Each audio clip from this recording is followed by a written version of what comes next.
Hello friends, ఏంటి ఈరోజు కొబ్బరికాయ చూపిస్తున్నాను అనుకుంటున్నారా? ఏం లేదండి, కొబ్బరికాయ పగలు కొట్టిన తర్వాత లోపల ఉన్న కొబ్బరిని ఈజీగా తీయడం రాదు కదా.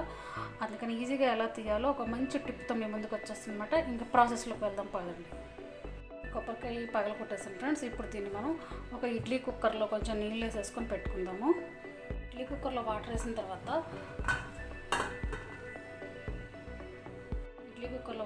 మన ఇడ్లీ ప్లేట్లు ఉంటాయి కదా, దానిలో మనం బ్రేక్ చేసుకొని కోకోనట్ పెట్టేసుకొని ఇడ్లీ కుక్కర్లో పెట్టేసామండి. ఇప్పుడు దీనిపైన మనం మూత పెట్టేసుకుందాము.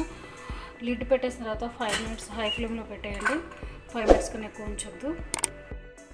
5 minutes తర్వాత నేను స్టవ్ ఆఫ్ చేసేసుకున్నానండి. ఇప్పుడు ఈ కోకోనట్ని బయటకు తీసేసుకున్నాం. ఈ గమ్మని చల్లగా అయిపోతాయి అనమాట. అప్పుడు మనం రిమూవ్ చేసేసుకోవచ్చు ఈజీగా.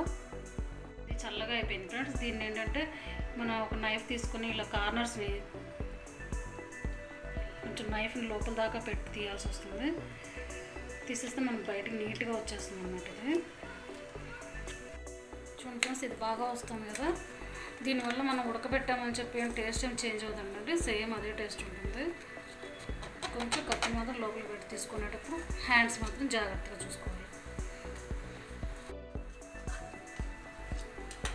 చూసారా ఫ్రెండ్స్, నీట్గా వచ్చేసింది మనకి.